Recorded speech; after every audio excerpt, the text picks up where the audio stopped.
You are listening to Visionaries Wrestling Network, providing your perfect podcast experience.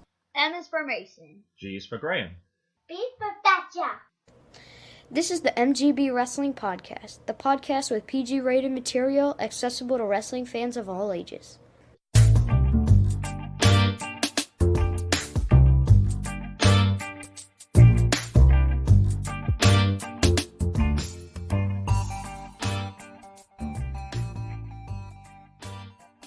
Hi, my name is Mason, and here's proof that wrestling fans still live at their parents, my co-host, my dad, Graham. Okay, this is Border Town Pro Wrestling. It was One Hell of a Show, Volume 2. This is from June 29th, 2019 in Fort Erie, Ontario, Canada. And we're recording outside. I think this is a unique for the podcast. We're at Mason's grandparents for the holiday, 4th of July weekend, and there's just nowhere quiet inside, so we decided to try outside. There might be some bird sounds, there's the air conditioning near us, I don't know, we'll see how it goes. So if it sounds a little different, that's probably why, okay? But it was either this or not record at all. Actually, we tried recording sitting in the car, but it was just way too hot, so... Alright, we'll see how this goes. It was at the Fort Erie Native Friendship Centre. The VIP door opened at 5 p.m, the general admission door was 5:30 p.m, and the bell was at 6 p.m. Now, I actually looked this group up because I didn't know anything about these guys at all. So, Wrestling Company is in Fort Erie. It's time to bring back the sport of a hashtag pro wrestling, bordertownwrestling.com. Welcome back to the era of the wrestler. I think I got that from their Twitter bio. On the website, it says, Bordertown Pro Wrestling is an independent wrestling company. We want to bring back the sport of professional wrestling, not sports entertainment. For too long, other companies have tried to insult your intelligence with Superman booking, in quotes, and or hokey characters that will never happen here. Bordertown Pro is all about wrestling. We will never insult your intelligence, just entertain you with professional wrestling. After a BTW show, you'll know you've gotten your money's worth. And I think we definitely did for that one. Now, I thought this was kind of a small organisation when I first looked it up, mainly because we were going to Alpha 1, which was the much bigger one. On Wikipedia, Border City Wrestling was actually founded in 1992 by Scott D'Amore, Chuck Fader, and the Canadian destroyer Doug Chevalier. Oh. I might be pronouncing that incorrectly. From 2002 to 2003, during arguably BCW's hottest period ever, a weekly television show that aired in several markets in Ontario. It featured people like Gail Kim, Bobby Roode, Rhino, plus already established names like D'Lo Brown, who I think I just heard sign for Impact as well, Gangrel and Shane Douglas, so they got quite a history. Also from Wikipedia, it says it's an independent pro wrestling promotion based in Windsor, Ontario. Many BCW employees are trained by Scott D'Amore, the owner and booker of BCW at the Can-Am Wrestling School. The promotion merged with BSE Pro to create Maximum Pro Wrestling in 2010, before returning to run BCW shows in 2012. On December 5th, D'Amore and Don Callis were announced as Impact Wrestling's new executive vice presidents. As a result, Impact and BCW began to work together. 2017, BCW held their biggest event to date. The sold-out event featured Pete Dunne defending the WWE United Kingdom Championship against Aiden Prince. There was an appearance by Tito Santana. OVE defended the Impact World Tag Team Championships against the BCW Tag Team Champions Phil Atlas and Brent Banks. I think we saw Phil Atlas in this one as well. Eli Drake defended the Impact Global Championship against A1. The main event was Rey Mysterio teaming with Cody Deaner to take on RJ City and Congo Kong. So they've had some really big matches. So I didn't know much about these guys at all until I started looking a little bit more in depth about it. Also, final thing. Impact returned for another weekend of television tapings on March 22nd and 23rd, 2019, presented by BCW. A few BCW stars actually made it to Impact Wrestling TV. So I didn't actually know that, and we've had gaps where we've not been watching Impact Wrestling, so it's been a little different. Now, I guess we should explain why we went to this event. The main reason we went, first of all, was Alpha 1 Wrestling on the Sunday, and we needed another event that was close. I think I saw this on Ethan Page's Twitter feed, because he was appearing there, so I looked up to see where it was. Perfect, it was right on the way. So this was 3.5 hours from where we were, and then the next day was only another hour to get there. Tickets, really cheap. $10 Canadian for general admission. We actually got VIP tickets, Mason. They're only $20 each anyway, so what did we get for our bonus, for our extra $10? So we got two VIP matches, and we got a hot dog and a raffle ticket. And we also got a souvenir ticket as well for like the event, like kind of like the old style thing that we got there. And yeah, the hot dog was pretty good. And the extra 2 matches were nice as well. And unfortunately, we didn't win the signed poster, but we did get front row as well. That was the other thing. You were guaranteed front row if you managed to get those VIP tickets. 20 Canadian is about 16 American right now. I think every place that we go to where we get front row, it's normally about $25. So I thought that was a really good deal. Also, I think there was one thing. We can talk about the trip across to Canada a little bit. There was one thing, certainly, we didn't prepare with Canadian money. So one thing we were trying to do was to find a change machine or an exchange place. I didn't find one. We did go to McDonald's. And we got 2 sodas, and you paid with a $20 bill, and we got $22 back in change. We did, because it was Canadian, and the person who was serving us was very confused. I guess they don't get that much American currency, but she says, it seems weird giving you more than you actually gave me, but with the difference. Then McDonald's was the only place that we found that actually took American currency at the correct exchange rate. We did go to Dollarama, we picked up some stuff. Canada Day was on the Monday, so we picked up a few souvenirs. We got you some souvenir glasses to wear, a cap, a t-shirt. In fact, I noticed Jackson today was wearing his Canada socks and his Canada shirt. And yeah, we had a quick walk up to the beach, or we had a quick ride to the beach. We had a quick look there, so we could look out onto Lake Ontario, and then we got there for the wrestling. I think we only got there probably about half an hour before. Doors opened a little late, actually. I don't quite know what happened. Everyone was like, isn't it supposed to open at 5? And it didn't open until about 5:15, but no big deal. Alright, so when we got there, we saw the people had been all set up. We went to go and get a couple of... We were looking to try and get some merchandise, but we didn't really recognise anybody except for Ethan Page, again, and Swoggle. So we went anyway. We went to Swoggle. We told him we'd already got his autograph. We picked out a pin for Jackson, and yeah, we explained to Ethan that we'd seen that his event was there, so we were coming to see him. I'd actually got his event mixed up. When I heard him talking about Alpha 1, because he gave you a challenge, he wanted you to review some Alpha 1. And I was like, there's no way. I remember talking on an interview. He had a 12-hour drive to get to AIW, the one that we saw him at. And then I remembered the reason why. Snow.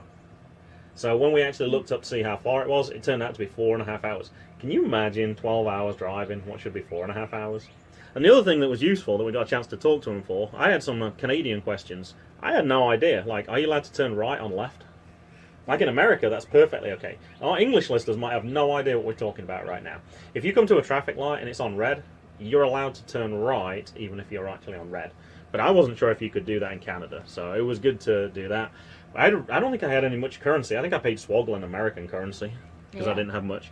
Anything else you can think of before the matches actually started? Like that 12-hour drive, I would probably rather have just plain old 12-hour drive, just as like without any like traffic or anything, that have a 4.5-hour drive, make it a 12-hour drive. And I'm sure it's probably because as well, it would have been dangerous, so you'd have to go slower, and you're probably worried the whole time, like, am I going to skid? Because you're probably going as fast as you think you can safely drive, but then if you suddenly hit an ice patch or something, it would probably get a little bit nervy. So, yeah. And I think that concludes what we saw before the matches actually started. Alright, match 1, Sebastian Suave versus Carter Mason. I think Carter has your future Twitter handle, Mason, at Mason Wrestles, so you got to think of something else now. Go ahead. I have struggled to find anything on either of these two people, actually. I think Sebastian Suave might have been one that I found later, and yeah, couldn't find much on them. So the pace is very quick, I noticed. And then Mason's, his chest is really red from all the chops, and Mason, he looks a bit like Ace Austin. Okay, I remember you saying that now. Yeah, I remember this match now, yeah. And there's lots of 1 counts and armbar, and then he did like an armbar on the ropes, and then there was lots of chants, but then they die in like seconds. People like, there's this couple of fans that try to start clapping and stuff, but then nobody else carries it. Yeah, I noticed that as well. And I'd actually watched one on YouTube, and it didn't seem to be as much as a problem. So, I don't know. It might have still been one of the earlier matches, so people perhaps were quite not as into it at that point. But, yeah, I noticed that as well. I don't know if it was this match. There was one where there was a 0 count as well. That's, like, very rare. Before the ref had even got his hand down for one, they'd already kicked out. And then Sebastian Suave wins with a roll-up. Okay, now the only thing I got for this afterward, I did see Sebastian Suave posted on Twitter on July the 1st. Happy Bobby Bonilla, I think it's pronounced Bonilla Day. Crazy this is still happening in 2019. Now, I'm going to ask you, and I'm going to guess from your reaction, first of all, are you familiar with Bobby Bonilla? Do you know what Bobby Bonilla Day is? No. Bobby Bonilla is a player who retired probably about 20 years ago. Every day, every July 1st, he gets paid $1 million by the New York Mets. It was part of his contract. At the end of his contract, he gets paid until I think it's about 2045 or something. So he gets $1 million every July 1st. It was the worst deal that anyone's ever given. I don't know why they gave him that much. Why? They didn't want to pay it as one lump sum, so they just said, we'll just pay you $1 million each year in the future. Of course, that $1 million gets less and less each year. But for Bobby Bonilla, it's fantastic. So I think he's in his 60s now, if I remember correctly. And he still gets paid. Alright, match 2 is the hacker, Scotty O'Shea, versus Jessie V. So Jessie, he's tied up in the ropes with quotation marks, with air quotes, and he could easily got out because they didn't like fully link it in properly. Nope. And so like the rope, it was like sort of hanging down, and then he could have easily just slipped his arms out. But then Jessie got pushed from the top rope onto the ramp. Like it was a wooden ramp. The setup for the ring was kind of similar to what VCW does. Like they got one side where you can have you could actually walk under the ramp though, which was kind of interesting. You could like hide from there if you needed to. And there was a dangerous suplex I have on here to Scotty. Why was it dangerous? Can you remember? I think it was because he got landed on his neck. No, because he got suplexed from the apron onto the onto the ramp. Yeah. Oh, I remember that one. And then he went like flying into, and he almost flew into everybody. Yeah, there was people on stage. There was also lights on the edge of the ramp. And yeah, I remember you saying that could have gone badly wrong, but it didn't. They obviously knew what they were doing because they were professionals. But yeah. And then there's a pretty big botch on the springboard cutter. Uh-oh. Like so Jessie was just standing there, and Scotty he did a springboard cutter, but then he just landed straight in front of Jessie. And but then Jessie still went down. It was sort of like Jeff Hardy, Jinder Mahal. And Scotty, he does a double stomp, and he says, and then during this, before he does that, he yells steroid free. Oh, okay. I don't know if that was his thing. I don't remember. I don't know. A lot of these wrestlers we've not heard of before. And when kind of going to the second event, some of them appeared again. And since researching on Twitter, I tend to know them a little bit better and seen some of their matches on YouTube. And I started watching another one. I can't remember what it was. I want to say it was like Smack Wrestling or something. Or something like that. And I've seen a few of those names. They're starting to become more familiar now. But as this was the first one, they weren't so relevant. All right, do you have the finish? And he wins with countering a powerbomb into a backslide. Okay. Now, like I said, I struggled to find stuff for these people.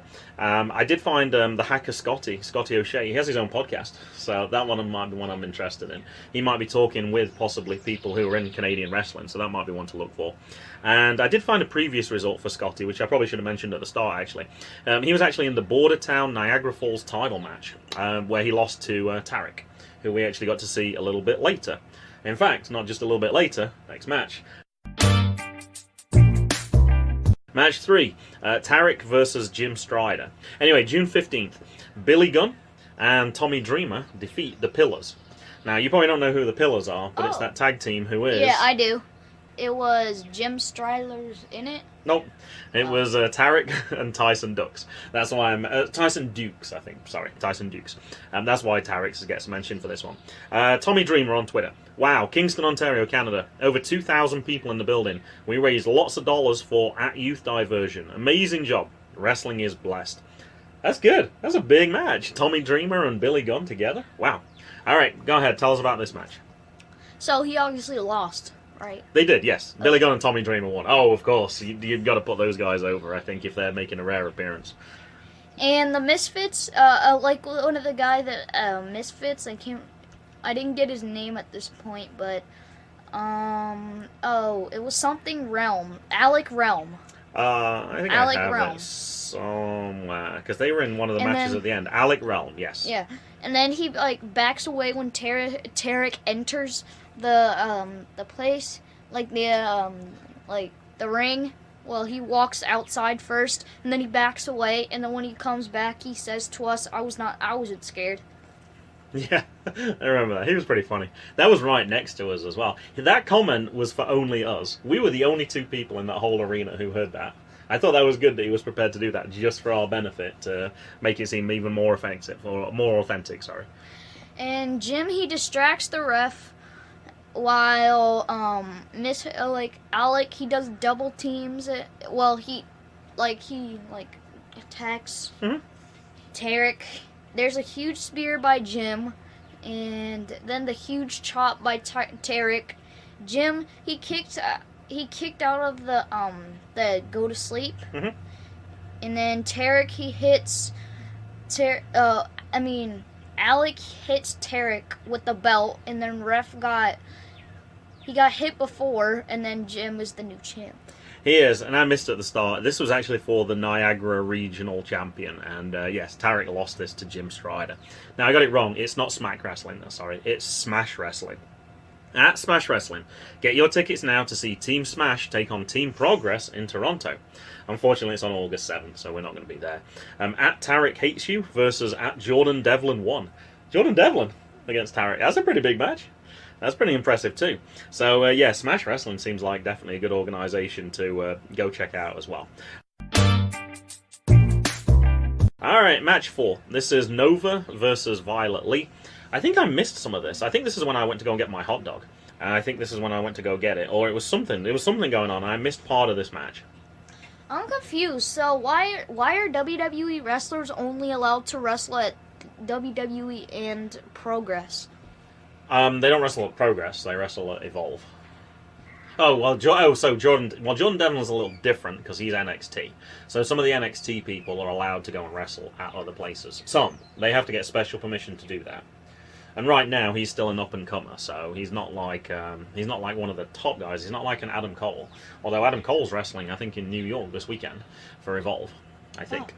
So it is kind of different. But yeah, certainly the main roster you're not going to see anywhere else. The NXT people with special permission do get to wrestle at other places. So Nova looks like a football player with all the football pads and all that stuff. Mm-hmm. And Nova, she does the Penelope Ford flippy thing. And Nova wins with a swinging net breaker. Now, I missed actually one other thing for this as well. Violet has been wrestling for that Smash Wrestling I talked about earlier. And, yeah, that was it. I didn't run much down for this one. Nova wins as well. I was kind of interested in going to talk to Nova, mainly because we'd driven from Nova, effectively, from Northern Virginia. She hasn't wrestled that much.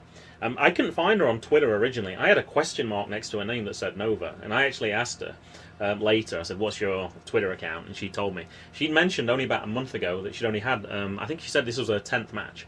So by the time this match had come along, she'd probably only wrestled 12, 14 times. So that's really kind of not many matches at all at that point. Violet Lee, not sure either. I don't think I found her on Twitter either. So, or if I did, I didn't find anything too informative. We know some people don't post much on Twitter anyway. Alright, match 5. This is Aiden Prince versus El Reverso. And I got a few for this one, Mason. April 29th. The Desi Hit Squad defeat the Dinas and the Rascals and Aiden Prince and Brent Banks. So Aiden Prince is involved in a 4-way tag team match there against a couple of people we certainly recognise from Impact, right? The Desi Hit Squad and the Rascals. And this is before I knew about the connection I read to you at the start. So I was like, whoa, they have some seriously big matches. April 28th, 6-way match. Ace Austin defeats Aiden Prince, Eddie Edwards, Jake Christ, Jake Dina, and Petey Williams.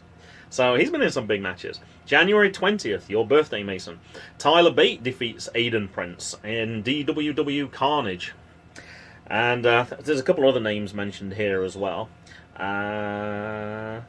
It looks like there's a tag team as well. Andrew Everett and DJ Z defeat Aiden Prince and El Reverso. So they actually tagged together before as well.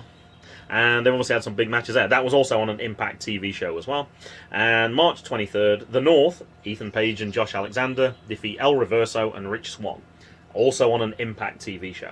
So they've had the pair of these guys have had some big matches. Oh, one more, 2018. Congo Kong and Matt Sydal defeat A1 and El Reverso on Impact Wrestling Explosion. So these guys obviously had some seriously big matches. The interesting one for me was, I looked up on Cage Match. There are some big gaps for El Reverso. Last match I could find was June 20th, 2008. The next match after that, September 15th, 2017. There's a 9-year gap without having any matches at all. So he's been back nearly 2 years now. That's kind of an interesting one. I wonder what happened. He might have been wrestling in Japan or something, and they perhaps just don't get documented. I'd really like to know what happened with that one. All right, Mason, go ahead. Talk about what actually happened in this match. So Aiden Prince, he jumps over the ref, and by Aiden to the outside. Well, he jumps over the ref into El Reverso. And Aiden, he to the outside, and then El Reverso, he wins with a small package. Okay, and actually, I think this is when you actually went to get your hot dog because you were like, "Oh, this is the intermission. I'm going to go quickly." I watched the conclusion of this match, or after you watched the finish. Afterwards, the refs came out and actually helped El Reverso, and he was really struggling as he was walking out. He's either the best actor ever, or he was seriously injured. Because he was swearing and cursing every time he put his foot down. And having had an ankle injury, I kind of recognize some of those tendencies that when you put any weight on it, it really hurts. And they had to take him all the way back. They had to take him up that ramp and then back through the curtains. But yeah, he looked like he was seriously in pain. I didn't see anything afterwards on Twitter. I did look because I was hoping he was going to say, "Hey, I'm okay.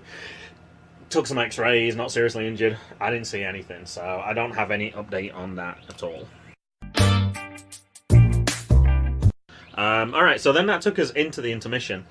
And at the intermission, we'd already seen Swoggle and Ethan Page. So we went to go and see some people who we'd seen in the first half. So I think the first person we went to, actually, was Tarik. We went to Nova first? Oh, okay, I got it the wrong way around. We went to Nova, we explained why we were interested in Nova, because we come from Nova, blah, blah, blah. We saw the prices, we got her 8x10 because we like to collect those. And she said, "Do you want a picture?" I was kind of like, because it said on the thing $5 for pictures. And then she said, "Oh, you get a free picture if you buy something." So we did. We got a picture with her. And then I think we went to Tarik, right? Yeah. And then when we were talking to Tarik, I think it was Tyler. He said he was a Braves fan. Oh, because we were wearing our All-Star Game jerseys. So, because yours had W on the side because it was Washington. So, yeah. And I was talking to Tarik. I got Tarik a little bit mixed up. I was trying to do some research ahead of time, but like I said, I didn't know all these wrestlers. And I was like, "Oh, is it Tarik? I don't think he pronounced it like that." And he's like, No, it is Tarik. And I was like, "Oh, okay." I realized later it was Tyson Dukes, because it looks like Tyson Ducks, D-U-X. So I got Tyson and Tarik mixed up because I didn't know their characters well since then. I've watched a couple of more matches of Tyson Duke since. He's really good. I really like him. Okay, match 6. This was Tyson Dukes versus The Factory. And there is former students. There was Pharaoh Bowman, Jordan James, and Alec Relm, who you talked about earlier. Now, I got a few facts for him. I was surprised. He debuted in 1997, Mason. He's 41 years old.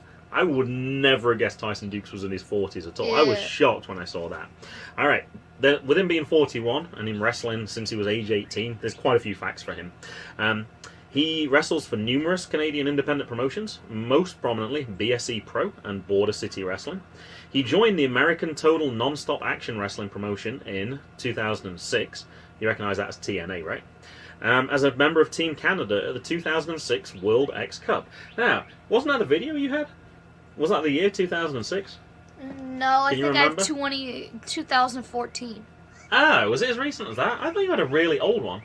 Oh, okay, all right. No, because the captains are... Well, no, I have captains and countries, but they're both 2014, and I remember the captains. Okay. Actually, DJZ was on one of the teams as well. Team Angle, Team Rude, Team EY, Team Eric Young, and I forgot... Oh, that's fine. That's fine. But so it wasn't the same year, but it showed you he appeared in a big event anyway. On July 25th, 2009, he made his debut in Ring of Honor in a losing effort against Tyler Black as a replacement for Nigel McGuinness, who was injured the previous night. Isn't Tyler Black Seth Rollins? Tyler Black. I'm trying to remember. It sounds familiar. Thought it was something green. I don't know. Okay. I don't know. He's also appeared on WWE on multiple occasions. He's the MPW Triple Crown champion since... Now, you know we've talked about some of these reigns. This might be the best reign ever, Mason. He's been the Triple Crown champion since April the 17th, 2010. That's 3,300 days and counting. He's also been the AWE Heavyweight Champion since October 15th, 2017, which is over 600 days. And he's been nearly 200 days as Tag Team Champion at AIW with Tracy Williams. So I don't think he was there when we went to that, but wow, that's an impressive resume that Tyson Dukes has there. I remember the other captain. It was EC3. Oh, okay. I remember that now. I remember that as well. All right, talk to us about this match then. So the first one, he looks exactly like Hot Toss. Mm-hmm. You said, what's his name? Yeah, Tracy Williams. Oh, it actually was? Yeah. No, it wasn't. No, that wasn't no. Tracy Williams. But that's funny that you mentioned that. And I'd forgotten that as I was writing this down. But I knew you knew who Source Tracy Williams was. And we knew IRW as well. What was the first guy's name? I didn't know. Oh, the first guy's name, I'm sorry, was Pharaoh Bowman. Okay. So Dukes does a one-handed slam. And then Tyson, he gets Taro in a Boston Crab. And Pharaoh taps. And the other one instantly comes in and that's attacks Jordan him. James. And Jordan, he taps out from the Boston Crab immediately, and then it takes a little while to get Alec around, and then Alec gets chopped onto a chair and it falls over, and then Alec did an Alicia Fox toe pin, and then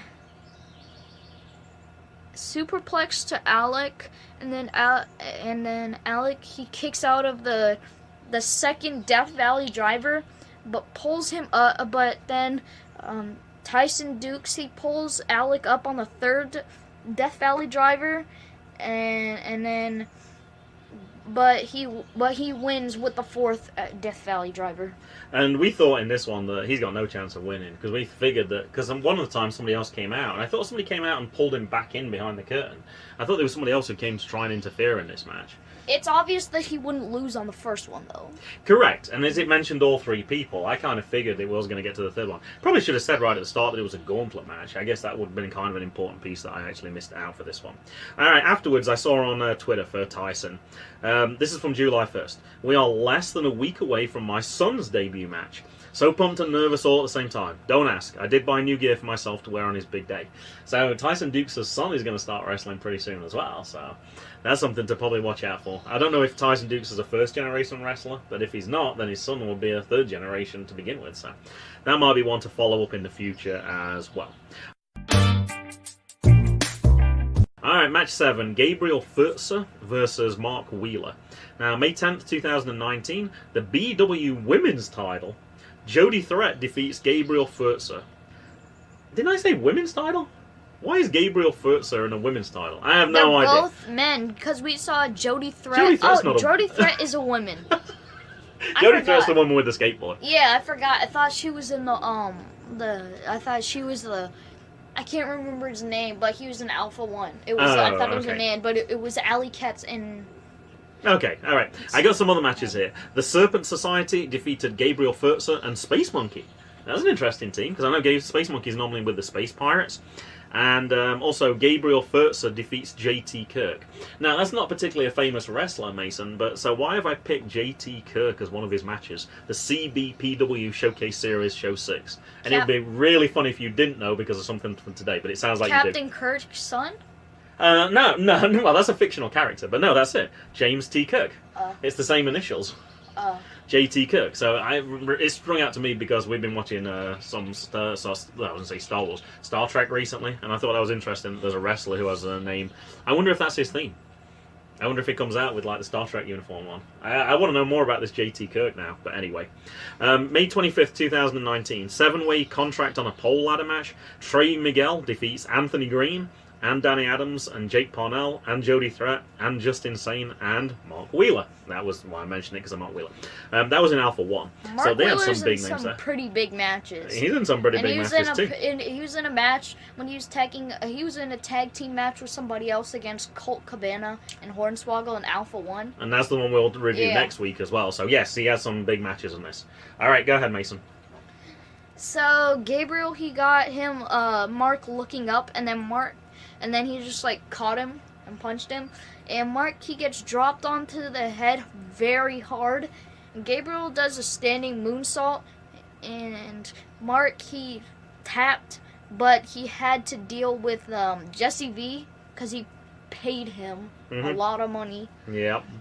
But Mark wins with a distraction.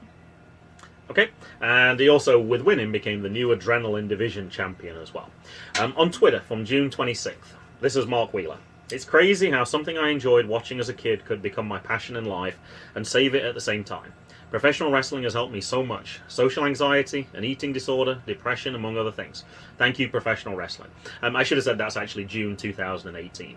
A lot of wrestlers talked about things like that. I really like that a lot of the wrestlers are mentioning things like that and saying that, hey, look, it's okay, go talk to people. Yeah. It's something that happens to everybody. Also, Gabriel on Twitter from June 30th this year, this is the day after this event. Nobody told me when you lose your belt, you actually lose your belt. I thought wrestling was a work. I thought that was a funny tweet. Oh yeah, so I edited last week, and I hate that, like, I do all the ands. I replaced the long ands with ums. And then the other thing I edit, I know everybody, I have like so many pet peeves now. When you do those big deep breaths, and then I hate when you do so quickly. Like, I want to I want to edit all the ums out, but then when you do it's difficult to do. Exactly. Some of them are really tough. You learned a lot last week by actually having to edit, and like I said, some people don't edit anything out at all. You just have to edit what you think, and some things are easier. You were a perfectionist. You were trying to edit everything out to make it sound perfect. And then Jackson with the and he says something over and over again. Or like he said. Because it was he was saying I forgot his name. West Danger Rogers. He's like West Danger Rogers. It is fine for Jackson because he's 5 years old. So I think we'll cut him a little bit of slack on this. Match 8, Tyler Tirva and Joe Pimental versus Chris Chambers and Phil Atlas. Now, I don't have much for this because two of these people are on Facebook and I couldn't find much about the other person. The only thing I found from Phil Atlas was on March 2004, I'm a bleepy tweeter, I'll admit it. Twitter is more like beep to me. Update info can be found on my fan page on Facebook. #SuckItTwitter. And his last tweet was on April 4th. So he doesn't really put much out there at all. I don't think I found Tyler Tirva at all. So this one is all you, Mason. Talk to us about this match. Phil Atlas? Was that in, like, kayfabe? What, that doesn't like Twitter? Yeah. I think that could just be his character. Oh. He obviously prefers Facebook. So Chris, So Phil Atlas distracts. So there's like 10 so's I gotta edit out there, just so you know. So distracts the ref, and then a double team on Joe. Both of them like keep attacking Joe, but Tyler, he keeps trying to get in, but the ref keeps pushing him back, and then like a whole bunch. It wasn't very consistent with that. He did that with Joe a lot, but the other team they let him get away with, which is part of the reason why Joe kept getting into the ring, going, "Hey, how come you letting him get away with that?" And then anyway. And a bunch of middle fingers thrown at each other. Chris punches Phil, then Joe, he tags Tyler, and his head hits the wood very hard. Yeah. From the because it bounces off the apron, and then because then Joe has to keep like wrestling and protect him so he can recover a little while, for a little bit. And then Phil hits the ref, but then DQ, and then they attack Joe, and Tyler hits chair on the he hits the chair on the canvas so hard that it just breaks. Broke. later it's gonna be Phil versus Tyler, and then Joe versus Kris. And to me, this was probably, I think, my favourite match, actually. I think in terms of the action, and I didn't know any of these guys going in. I thought this was a great match. I was really impressed with Joe's character. He reminded me a lot of Daniel Bryan. I don't know if it's just because he had the big beard, but he wasn't particularly tall, but he had that fighting spirit in him, and he really reminded me a lot of Daniel Bryan. Yeah, he reminds me more like Brock Lesnar because of the boxing. Okay. Because he was like he was a lot there of for boxing. yeah. I like the main event a lot too. Okay, I understand that. That was my favorite match. I can understand. It was very entertaining. All right, well, let's talk about that then. Match. What's up, everybody? This is Impact Wrestling superstar, All Ego Ethan Page, and you are listening to my favorite father-son trio, the MGB Wrestling Podcast. 9, the main event. Fallah versus Swoggle versus All Ego Ethan Page. All right, I looked it up. Fallah is about 425 pounds is what it's listed at. In fact, I watched the Impact, I don't know what it's called, the event which was in San Antonio on Friday night, and they talked about him being like 400, I guess his weight varies. When you're that much, you can go up and down pretty easily. As far as I can tell, he might be the biggest wrestler we've seen in terms of weight. Benjamin Banks at one point was over 400 pounds. He's now currently less than 300 pounds. Corey Bush is listed as 325. I thought he was more than that, but he's certainly not 425 anyway. He can't be 300 pounds if he's the weight of the world, right? You can make up your own character names and anything like that. All right, on Twitter, at superstar_KM. Remember when at Fallah 1 was versus Austrian Aries for the world title, drew one of the highest ratings for at Impact Wrestling since the Hardys left? Numbers don't lie. Bahh moves the needle when used right. He was actually ranked in the top 500 wrestlers of that PW, I think, in 2009. I haven't seen his name since. I'm kind of surprised by that, because it's somebody that when we watched Impact, we definitely we knew Fallah straight away. And not just big in terms of his size, but he's a big name. He's somebody that I was excited to see Fallah. As one, in terms of people who we hadn't seen before, Fallah was the name I was excited to see in this one. Yes. I really wanted to get his 8x10, and he never came. I don't think he came out. I don't think he was selling merch. I got a high five at least. There you go.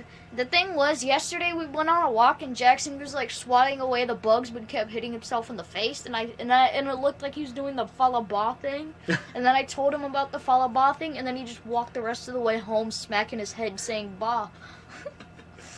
Yeah. All right. Talk to us about this match then. We obviously know who Swoggle and Ethan Page. We've talked about those multiple times. So Swoggle starts smacking everybody's butt, and then Ethan Page and Fallah start joining in, and then they start smacking the ref's butt.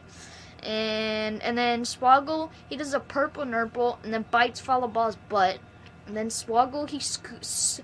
So Ethan Page, he tries to suplex Fallah, but then he can't do it. And then Swoggle just comes up and suplexes Fallah. And then that was amazing. Yeah. That was absolutely amazing. Then, I just saw something we haven't talked about for the whole of this thing.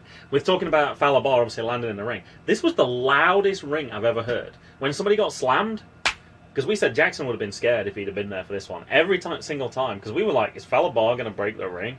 Everything seemed really loud on this, far more than any other ring that I've seen. And the one thing that Fallah, I forgot, he got a Jolly Rancher at the start of the match. And so later, and then Ethan Page, he wins with a dive. And then he dives on top of Fallah, I think. And then Fallah's Jolly Rancher just comes out. And at that point, everybody forgot about the Jolly Rancher, so it was kind of funny. I was like, oh, he was his Jolly Rancher. So, yes, Ethan Page won this one. And coming up for... Oh, I didn't actually write this down. Oh, you got more for this? Yeah. Fallah reminds me of Jackson. Because they can keep the mitten in their mouth for like 20 minutes and it's still like the same size. He's amazing at doing that. I don't know how he managed to do that. We just discovered that on that car trip down to North Carolina, that he can keep a piece of candy in his mouth for a long time. I finished 2 Glacier mints and they're big mints. And then I wait 5 minutes in between each one, and then Jackson he only finishes like less than half. It was pretty incredible. Now, since I actually wrote my notes for this one, as I'm recording, we're recording this on the Saturday, so this is coming out 2 days later. Ethan Page just won the Impact Tag Team Championships with Josh Alexander. The North defeated LAX. So that's the big news for Ethan Page. Coming up this week for Ethan Page, he's going to be in Texas for 3 more days. I guess he might even... I wonder if he stays down in Texas, if that's where he is. July 12th, he's going to be wrestling at Heavy Metal Pro in San Antonio. The 13th at Sabotage Women in New Braunfels. And July 14th at Inspire Pro Res, which is in Austin. So he travels from Hamilton, and then he wrestles everywhere else, and then he wrestles in San Antonio. That's a long way. It's a long way. I'm assuming he's flying for that one. Well, yeah, and he also wrestled in North Carolina, but I didn't know that Josh Alexander was in Impact. I thought, well, last time I saw Ethan Page was with Matt Sydal, and he had his third eye thing. Yeah, I don't know what's happened to Matt Sydal. I missed a few weeks as well. Wait, was that him that got hit in the eye with a bat, or was that Eddie Edwards? No, that was Eddie Edwards that got hit. That was Sammy Callahan that hit Eddie Edwards. Yeah, Eddie Edwards still uses that as his gimmick now. He his does? baseball bat. Yeah, no, that's his thing. It worked out brilliantly. Does he walk out with a baseball It obviously bat? hurt. He actually has a kendo stick right now. I think it's one Tommy Dreamer gave him or something. But yeah, you still associate the baseball bat with him. You still see him holding it sometimes that's as well. good. Mm-hmm. At least some good came out of it. Is his eye recovered? As far as I know. Now, we actually picked this event and we picked the Alpha 1 event. There was another event that was close as well. On the Sunday, at Wrestling CWO, Alessandro Del Bruno made his CWO debut just west of Toronto, 1 p.m. on the Sunday. So there's a lot of wrestling going on in Canada. I was amazed at how much stuff was going on, particularly in Ontario area anyway. Future events for Bordertown Pro Wrestling. August 31st, there is an event called Takedown.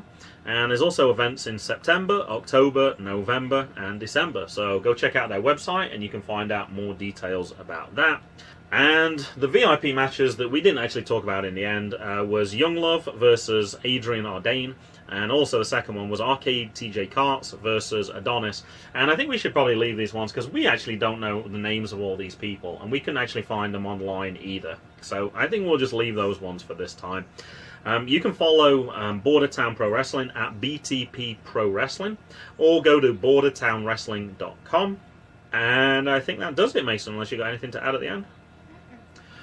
It's goodbye from me. And it's goodbye from him. Goodbye.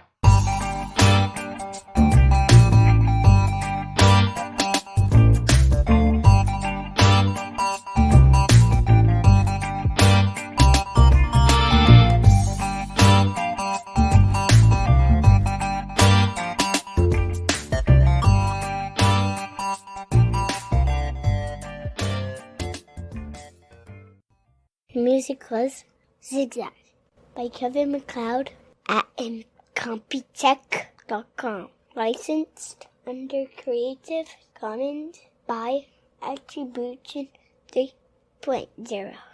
http://creativecommons.org/licenses/by/3.0/ You are listening to Visionaries Wrestling Network, providing your perfect podcast experience.